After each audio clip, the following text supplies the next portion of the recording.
नमस्कार विद्यार्थी मित्रांनो, मी प्राध्यापक डॉक्टर आनंद शिंदे, लक्ष्मीबाई भाऊराव पाटील महिला महाविद्यालय सोलापूर. विद्यार्थी मित्रांनो, मी आपणा सर्वांचे या व्हिडिओमध्ये स्वागत करतो. विद्यार्थी मित्रांनो, कालच्या व्हिडिओमध्ये आपण मानसशास्त्राचा अर्थ नेमका काय आहे तो मानसशास्त्राचा अर्थ बघितला. त्यानंतर त्या पुढचा भाग आहे तो म्हणजे मानसशास्त्राचे स्वरूप आणि व्याप्ती.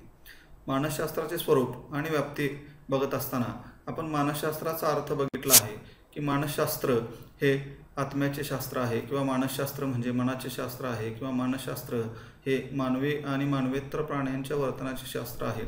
असा मानसशास्त्राचा अर्थ बघत असताना शेवटी मानसशास्त्र म्हणजे मानवी वर्तनाचे आणि मानवेतर वर्तनाचे शास्त्र होय या व्याख्येपर्यंत आपण आलो होतो. या सर्व व्याख्या बघितल्यानंतर या व्याख्यांवरून मानसशास्त्राचे जे स्वरूप आहे ते स्वरूप कसं आहे हे आपल्याला त्यावरून सांगता येईल. त्यामध्ये मग पहिला मुद्दा आहे मानव व मानवेतर प्राण्यांच्या वर्तनाचा अभ्यास. म्हणजेच मानसशास्त्रामध्ये मानव आणि मानवेतर प्राण्यांच्या वर्तनाचा अभ्यास केला जातो. हा अभ्यास करत असताना अनेक प्रकारच्या पद्धती आहेत. त्या पद्धतींचा वापर करून मानव आणि मानवेतर प्राण्यांच्या वर्तनाचा अभ्यास केला जातो. उदाहरणार्थ आत्मनिरीक्षण पद्धती आहे, वस्तुनिष्ठ निरीक्षण पद्धती आहे, त्याचबरोबर प्रयोग पद्धती आहे. या वेगवेगळ्या प्रकारच्या पद्धतींचा उपयोग करून मानसशास्त्रामध्ये मानव आणि मानवेतर प्राण्यांच्या वर्तनाचा अभ्यास केला जात असतो. तर आत्मनिरीक्षण याचा अर्थ आहे स्वतःच्या वर्तनाचे केलेले निरीक्षण होय.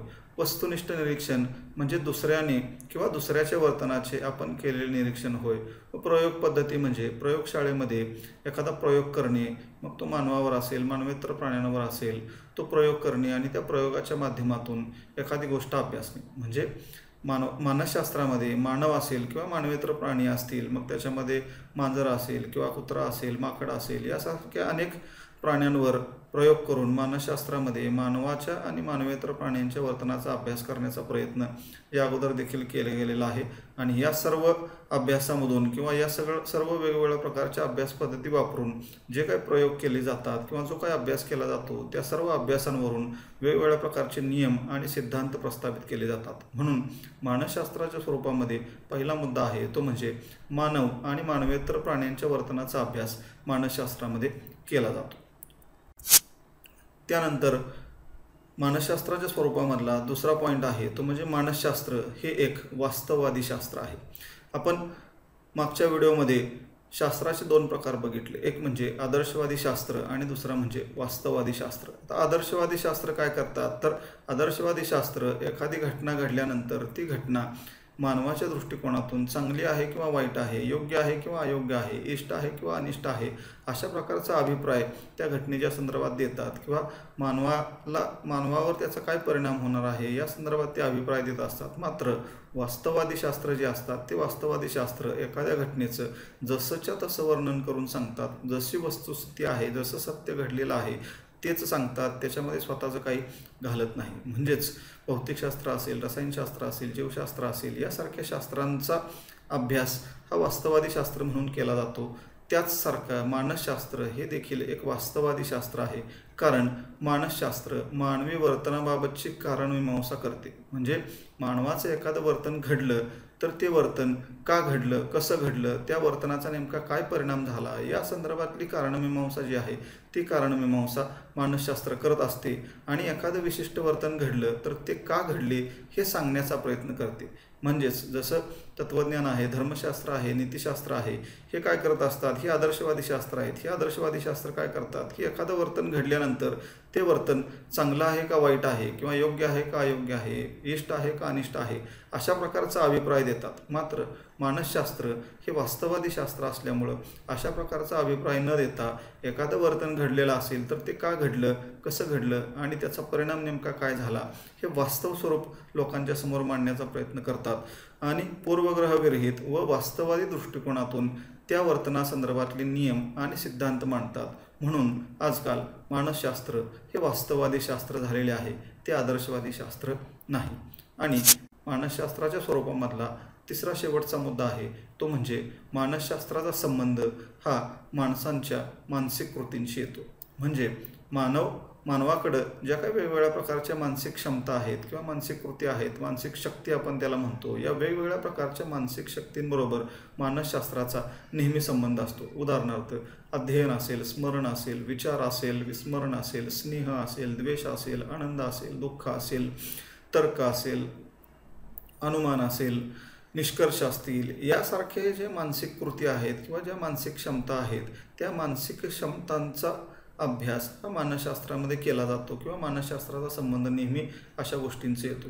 या सर्व ज्या मानसिक कृती आहेत या सर्वांचा समावेश कशामध्ये होतो तर एक आहे ज्ञान, भावना आणि इच्छा. या 3 मुख्य घटकांमध्ये त्या सर्व प्रकारच्या मानसिक कृतींचा संबंध हा येतो किंवा समावेश होत असतो. उदाहरणार्थ अध्ययन आहे, स्मरण आहे, विचार आहे, विस्मरण आहे, यासारख्या ज्या गोष्टी आहेत या गोष्टींचा संबंध ज्ञान या घटकाशी येतो.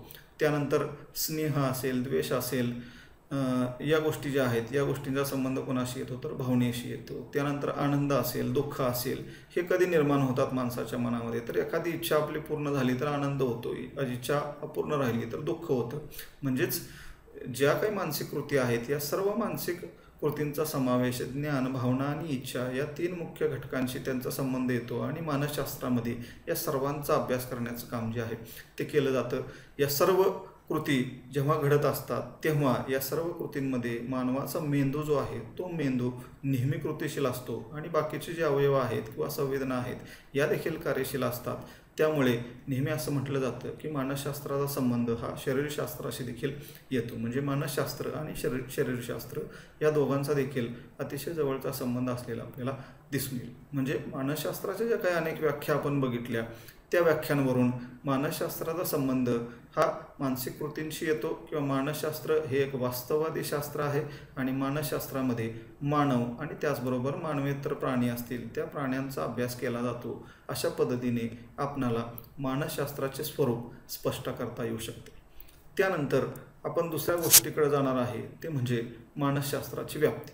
आता मानसशास्त्राचा अर्थ आपण बघितला, मानसशास्त्राचं स्वरूप बघितलं, या सर्वांचा अभ्यास केल्यानंतर एक गोष्ट आपल्या लक्षात येते की मानसशास्त्राच्या अभ्यासाचा नेमका केंद्रबिंदू काय आहे तर तो आहे मानवी वर्तन किंवा मानवेतर प्राण्यांचे वर्तन. म्हणजे मानवी आणि मानवेतर प्राण्यांचे वर्तन हाच मानसशास्त्राच्या अभ्यासाचा केंद्रबिंदू आहे. कोणताही व्यक्तीचा जर आपण विचार केला तर तो व्यक्ती घरामध्ये, समाजामध्ये त्याचं जीवन जगत असताना त्याचा एक व्यक्ती असेल किंवा अनेक व्यक्ती असेल, समूह असतील, यांच्याबरोबर अतिशय जवळचे संबंध येत असतात आणि ह्या संबंधामधूनच त्या व्यक्तीला समाजामध्ये अनेक प्रकारच्या भूमिका ज्या आहेत त्या भूमिका त्याला बजावाव्या लागत असतात. उदाहरणार्थ एखादा माणूस आहे, तो माणूस घरामध्ये कुटुंब प्रमुख असतो. तोच माणूस एखाद्या ऑफिसमध्ये, एखाद्या कारखान्यामध्ये, एखाद्या कंपनीमध्ये कामाला असेल तर एखादा साधा शिपाई त्या ठिकाणी शिपाई म्हणून तो काम करत असेल किंवा तोच असणारा शिपाई त्या कारखान्यातल्या संघटनेचा नेता देखील असू शकतो. म्हणजेच एकच व्यक्ती आहे पण त्या व्यक्तीच्या जबाबदाऱ्या किंवा त्या व्यक्तीच्या भूमिका अनेकविध प्रकारच्या आहेत. कुटुंब प्रमुख म्हणून असणारी भूमिका वेगळी आहे, शिपाई म्हणून काम करत असताना त्याची भूमिका वेगळी आहे आणि त्याचबरोबर संघटनेचा नेता म्हणून काम करत असताना त्याची भूमिका वेगळी आहे. म्हणजे ह्या ज्या काही जबाबदाऱ्या आहेत, या ज्या काही भूमिका आहेत, या सर्व भूमिका पार पाडत असताना त्याच्या ठिकाणी अनेक प्रकारच्या वर्तन प्रणाली दिसून येतात किंवा मानवाचं अनेक प्रकारे वर्तन घडत असतं आणि ह्या वर्तनाचा अभ्यास करण्याचंच काम मानसशास्त्रामध्ये केलं जातं. मानवाचं कार्यक्षेत्र फार छोटं नाही, ते अतिशय व्यापक आहे किंवा खूप मोठं ते कार्यक्षेत्र असल्यामुळं मानसशास्त्राच्या अनेक प्रकारच्या शाखा निर्माण झालेल्या आहेत आणि या अनेक प्रकारच्या शाखा निर्माण झाल्यामुळंच मानसशास्त्राची व्याप्ती जी आहे ती व्याप्ती देखील फार मोठी आहे किंवा फार व्यापक असलेली आपल्याला दिसून येईल. तर ही मानसशास्त्राची व्याप्ती कशी व्यापक आहे किंवा मानसशास्त्राच्या अनेक शाखा नेमक्या कोणत्या उदयास आल्या त्या शाखा आपण थोडक्यात आता बघूया. त्याच्यातली पहिली शाखा आहे ती म्हणजे सामान्य मानसशास्त्र.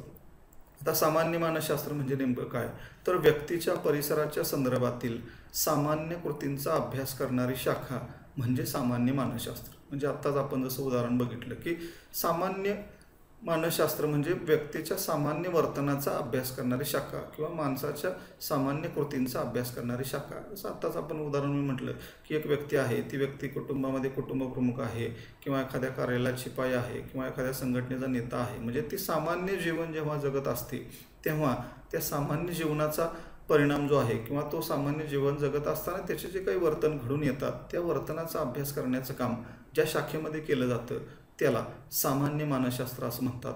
अशा प्रकारच्या अनेक व्यक्तींच्या वर्तनाचा अभ्यास करण्याचं काम सामान्य मानसशास्त्रामध्ये केलं जातं. म्हणून सामान्य मानसशास्त्र ही मानसशास्त्राची पहिली शाखा आहे. त्यानंतर दुसरी शाखा आहे बालमानसशास्त्र.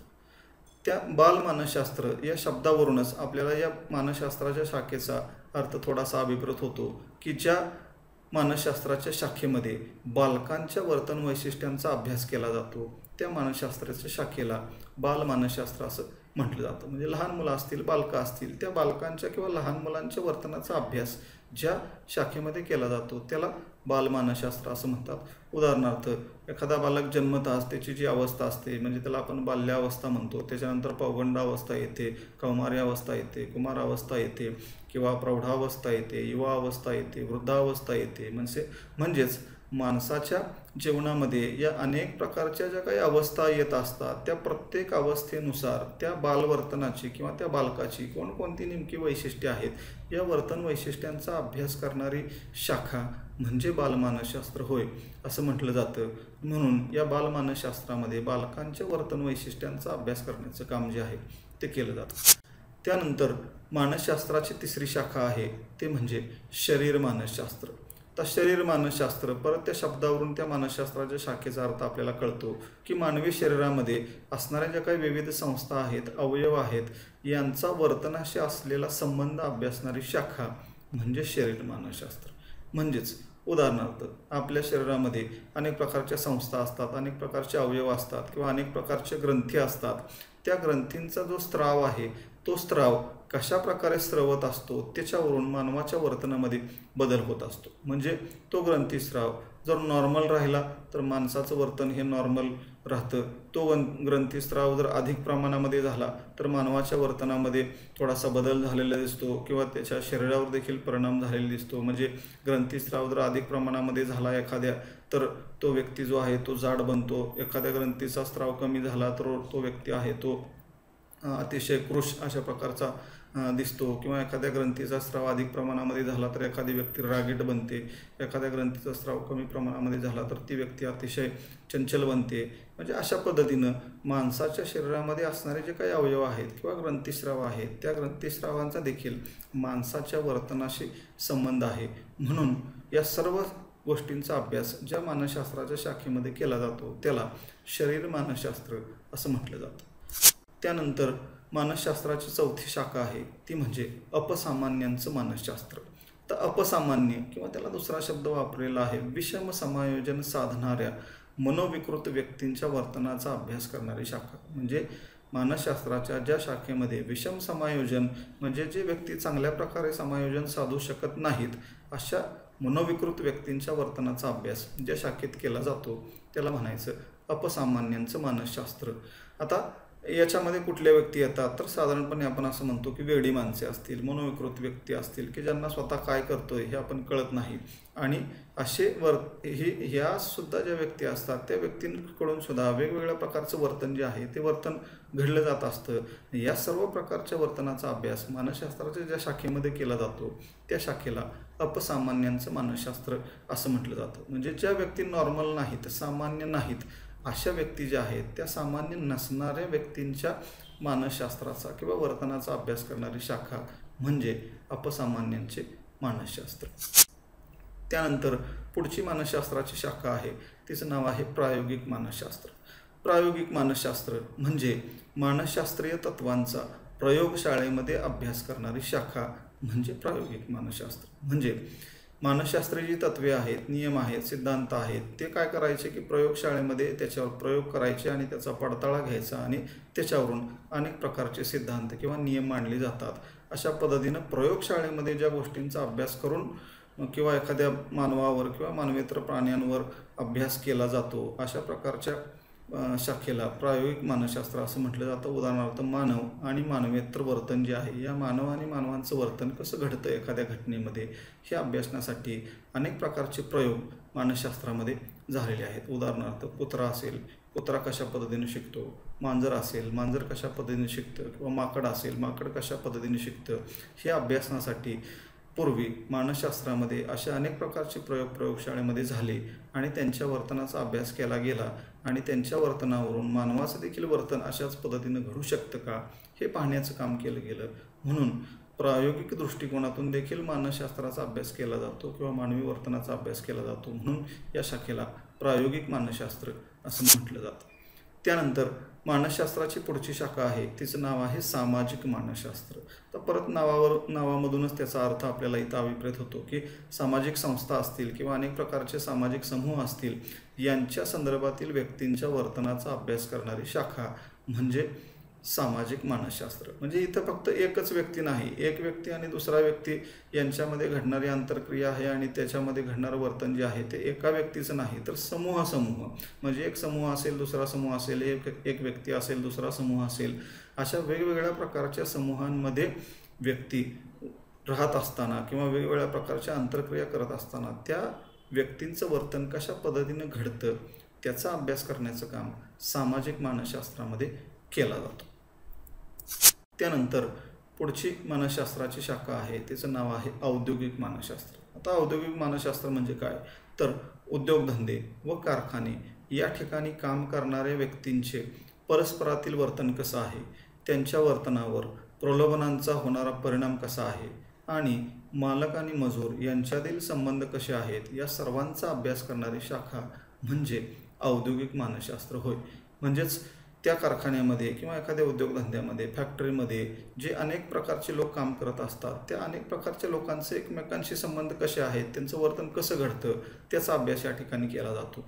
किंवा त्या कामगारांच्या वर्तनावर प्रलोभनांचा काय परिणाम होतो, म्हणजे जादा पगारवाढ दिल्यानंतर त्यांच्या कामामध्ये सुधारणा होते का, पगारवाढ कमी केल्यामुळे त्यांच्या कामामध्ये काही परिणाम होतो का, हा परिणामसुद्धा अभ्यासण्याचं काम किंवा त्या परिणामामुळे व्यक्तीच्या वर्तनामध्ये नेमका कोणता वर्तन बदल झाला हे सुद्धा अभ्यासण्याचं काम या शाखेमध्ये केलं जातो. किंवा अनेक वेळा मालक आणि मजूर यांच्यामध्ये असणारे संबंध जे आहेत ते संबंध देखील कधी चांगले असतात, कधी वाईट असतात. वाईट संबंध निर्माण झाले तर त्याच्यातून संप, मोर्चे, घेराव यासारख्या घटना मानवाकडून घडतात. म्हणजे मालक आणि मजूर यांच्यामध्ये असणाऱ्या संबंधामुळं मानवाचं वर्तन कशा पद्धतीने घडतं या सर्व प्रकारच्या वर्तनाचा अभ्यास देखील करण्याचं काम मानसशास्त्राच्या ज्या शाखेमध्ये केला जातो त्याला औद्योगिक मानसशास्त्र असं म्हणतात. आणि पुढची शाखा आहे ती म्हणजे शैक्षणिक मानसशास्त्र. तर शैक्षणिक मानसशास्त्र परत त्या शब्दामध्येच त्याचा अर्थ आहे की शिक्षण क्षेत्रामधील मानवी व्यक्तींच्या वर्तनाचा अभ्यास करणारी शाखा म्हणजे शैक्षणिक मानसशास्त्र होय. शिक्षण क्षेत्र म्हटलं की त्याच्यामध्ये शिक्षक आला, विद्यार्थी आले, मुख्याध्यापक आला किंवा शिक्षकेतर कर्मचारी आले, हे सर्व घटक जे आहेत या सर्व घटकांचा एकमेकांशी असणारा संबंध नेमका कसा आहे किंवा शिक्षक विद्यार्थ्यांशी कसे वागतात, विद्यार्थी शिक्षकाशी कसे वागतात, विद्यार्थी मुख्याध्यापकांशी कसं वर्तन करतात किंवा मुख्याध्यापक आणि शिक्षक यांच्यामध्ये कशा प्रकारचं वर्तन आहे, शिक्षकेतर कर्मचारी आणि विद्यार्थी असतील, शिक्षकेतर कर्मचारी आणि शिक्षक असेल किंवा मुख्याध्यापक असेल, या सर्व वेगवेगळ्या प्रकारचे जे घटक आहेत त्या प्रत्येकाच्या वर्तनाचा अभ्यास करण्याचं काम मानसशास्त्राच्या ज्या शाखेमध्ये केला जातो त्या शाखेला शैक्षणिक मानसशास्त्र असं म्हणतात. म्हणजेच आतापर्यंतच्या 8 मानसशास्त्राच्या शाखा आपण बघितल्या, एवढ्याच मानसशास्त्राच्या शाखा आहेत असं नाही. याच्या व्यतिरिक्त देखील आणखीन भरपूर मानसशास्त्राच्या शाखा आहेत. उदाहरणार्थ व्यापारी मानसशास्त्र असेल, वैद्यकीय मानसशास्त्र असेल, कायदा व गुन्हेगारीचे मानसशास्त्र असेल, अशा अनेक प्रकारच्या मानसशास्त्राच्या शाखा, नवनवीन शाखा उदयास आलेल्या आहेत. आणि त्यामुळेच मानसशास्त्राची व्याप्ती जी आहे ती मर्यादित किंवा संकुचित नसून ती फारच व्यापक आहे असं म्हटलं जातं. तर विद्यार्थी मित्रांनो, अशा प्रकारे आजच्या या व्हिडिओमध्ये आपण मानसशास्त्राचं स्वरूप नेमकं कसं आहे आणि मानसशास्त्राची व्याप्ती किती व्यापक आहे या 2 गोष्टींचा अभ्यास करण्याचं काम केलेलं आहे. धन्यवाद.